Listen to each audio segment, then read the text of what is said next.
kedua-duanya Islam dan Kristen berpendapat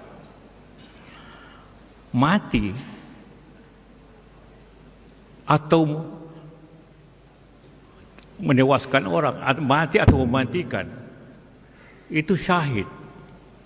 Pada hari ini kami mendiskusikan terkait pernyataan Bapak Yusuf Kalla dalam ceramahnya yang menyinggung ajaran agama Kristen. Dan kami menyatakan sikap. Satu, menyatakan bahwa agama Kristen tidak pernah mengajarkan membunuh orang Islam akan sahih masuk surga. Shalom, selamat malam untuk kita semua. Pada hari ini kami dari lembaga-lembaga Kristen dan organisasi masyarakat berkumpul di kantor pusat sekretariat DPP Gangki untuk menyampaikan pernyataan sikap.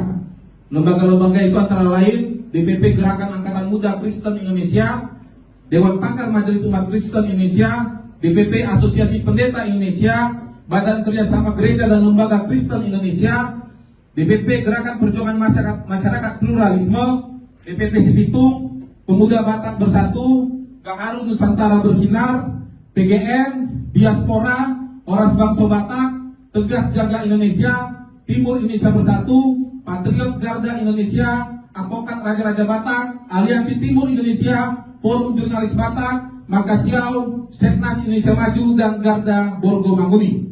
Pada hari ini kami mendiskusikan terkait pernyataan Bapak Yusuf Kalla dalam ceramahnya yang menyinggung ajaran agama Kristen. Dan kami menyatakan sikap. Satu, menyatakan bahwa agama Kristen tidak pernah mengajarkan membunuh orang Islam akan sahih masuk surga. Justru agama Kristen mengajarkan untuk mengasihi sesama manusia, bahkan musuh sekalipun.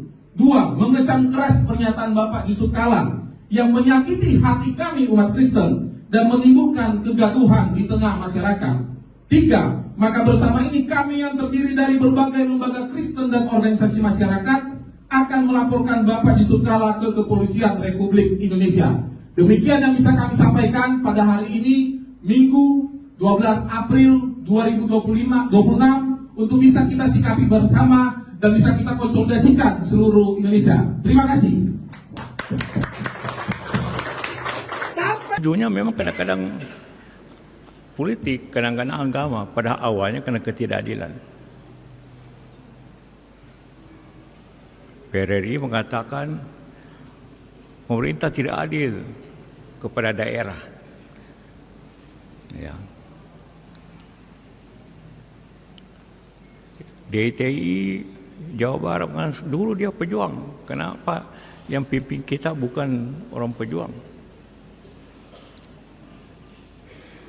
DITI di Aceh, memang pemberontak konflik. Kenapa Soekarno tidak menepati janjinya? Tidak adil. Itu bermacam-macam. Sebab kedua, contohnya politik atau sosial, masalah politik. Banyak masalah sosial seperti Kalimantan antara Madura dengan Dayak, itu masalah sosial.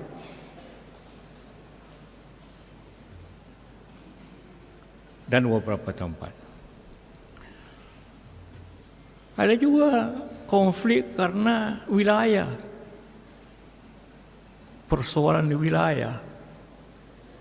Contohnya kita konflik dengan tim-tim karena kita rebut wilayahnya. Dia ingin merdeka, hanya peranglah bertahun-tahun. Juga Papua, konflik sekarang karena wilayah.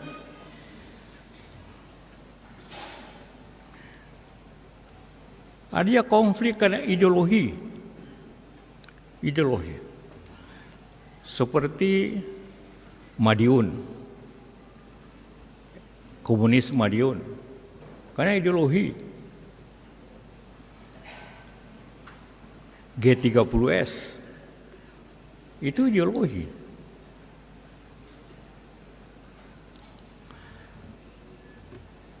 Ada juga karena agama, walaupun didahului dengan ketidakadilan, kemudian akibatnya ke agama, kayak Poso, Ambon, DITI. Kenapa agama gampang jadikan alasan konflik? Kayak di Poso, Ambon. Karena kedua-duanya Islam dan Kristen berpendapat mati atau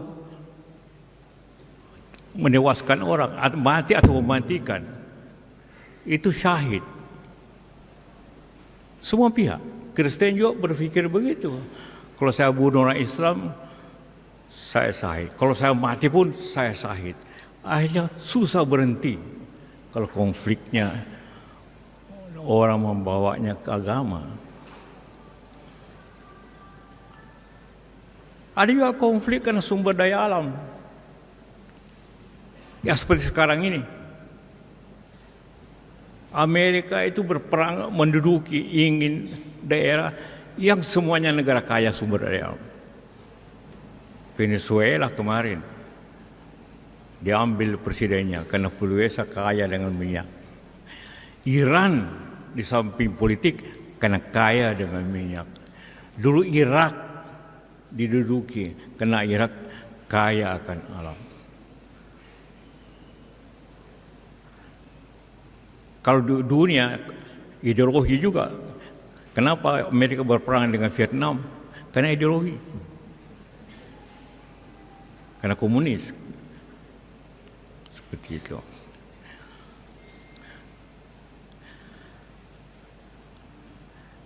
Ada juga konflik karena ekonomi sosial. Dulu tahun 98 orang menyerang berkonflik besar, melawan hantam Cina atau gedung-gedung pemerintah dibakar karena masalah ekonomi sosial, orang susah.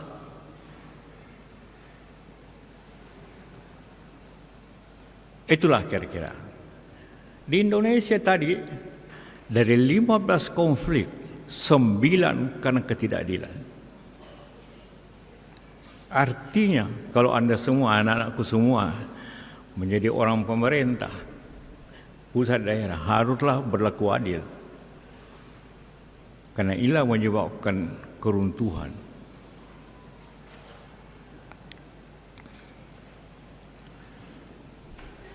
Jadi Indonesia ini dengan penduduk, walaupun kita ini begitu 240 juta, 280, alhamdulillah